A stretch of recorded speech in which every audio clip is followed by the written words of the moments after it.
Let's bring in our panel. Joining me now are Chris Cillizza, the author of So What on Substack and a NewsNation political contributor, and Batya Ungar-Sargon, the host of Batya right here on NewsNation. She is also the author of The Jews and the Left. Great to see both of you. Welcome back. Chris, I'll start with you. What do you make of Joe Khalil's reporting? More than half of U.S. states and territories use the same voting vendor as New Jersey, which led to 6,600 non-citizens registering to vote. About 300 voted. Is this a huge issue and why? It's not a huge issue right now. I think two things can be true. We don't want people who are non-citizens voting, right? Whether it's 300 or 3 million. Right. And two, this is not yet proof of some wide scale or even whatever the opposite, small scale voter fraud. This appears to be a computer glitch at the New Jersey DMV. That I am not excusing it. We need to get, I'm glad that the states that use this firm are going to audit. Yeah. Awesome.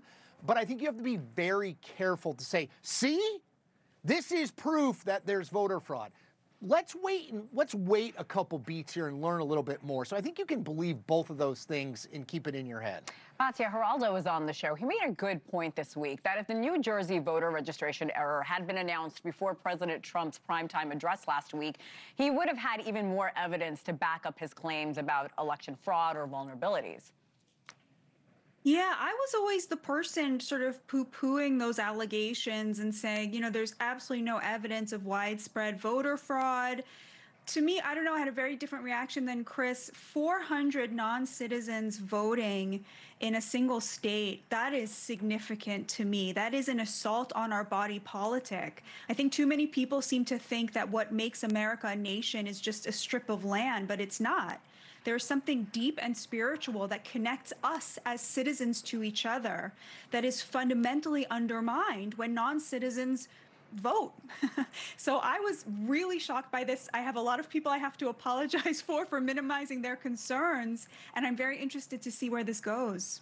Let's move on to another huge headline that people still can't stop talking about. Zohran Mamdani, forced to back down on his promise to arrest Benjamin Netanyahu, admitted what most of us already knew: he does not have the authority to do so. But are the people who voted for Mamdani into power now learning the difference between campaigning and governing, Chris?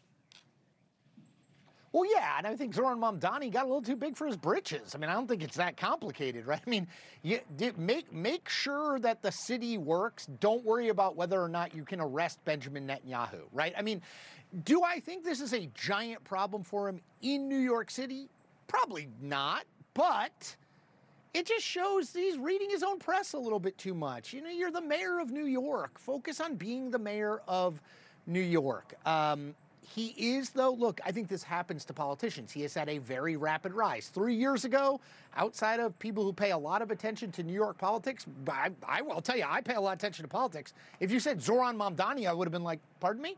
And, you know, he's now risen to where he's one of the 3 or 4 best-known people in the Democratic Party. I think this is, pick your sort of cliche, you know, bit off more than he can chew, got out over his skis, climbed out onto a branch that got sawed off. But regardless, him walking it back is proof that he made a clear error here, at least from a political perspective. I'll let Batya, who knows far more about the Middle East, talk about the policy at work here. Well, Batya, is this a danger awaiting all of these DSA candidates who've been winning, that these grand promises to their constituents that made them popular will collapse the moment they're exposed to, you know, math or anything else?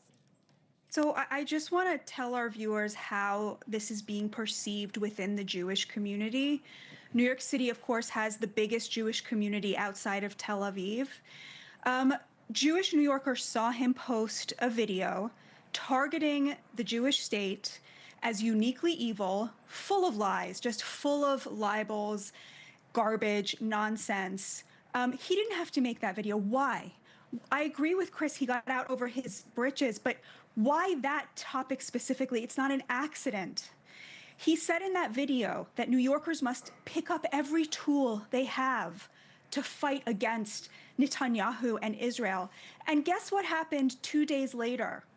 A man picked up a screwdriver and stabbed 2 people, including one Jew, coming out of a synagogue after prayer, and shouted Allahu Akbar. He heeded the mayor's call. That video was not just a political mistake. It was a blood libel that has resulted in blood. This is how Jewish Americans are seeing this. It is horrifying, Henna. And I think you're right that a lot of the DSA members, it's not incidental that they are obsessed with Israel. It is core to the mission, so much so that a lot of the economic populism, to me, reads as just a beard for this obsessive hatred of Jews, which we're seeing come out into the open on the far left. Batya, let me stick with you for a moment, because after Mamdani had to walk back on that threat, he took a little bit of a hit from far-left influencer Hassan Piker, who says Mamdani and also AOC are too quick to back down to criticism, fearing bad optics. What's going through your head when you hear the Democratic Socialist mayor of New York City being attacked for being too restrained? It's so hilarious because, of course, Hassan Piker was praising Mao this week. Mao, who murdered 40 million people in a genocide. That is not considered a genocide by the left. But Israel sustaining a 1-to-1 ratio between combatants and civilians is somehow a genocide. Okay. Mamdani did not back down. He had to admit that he had no authority to arrest Netanyahu, but he did it in a video where he was posturing as some kind of hero, which is exactly how the left ate it up. I mean, it is all just a farce. All right, Liza, Batya, Ungar-Sargon, this is something everyone seems to be talking about, New York and beyond. We appreciate your time tonight, guys.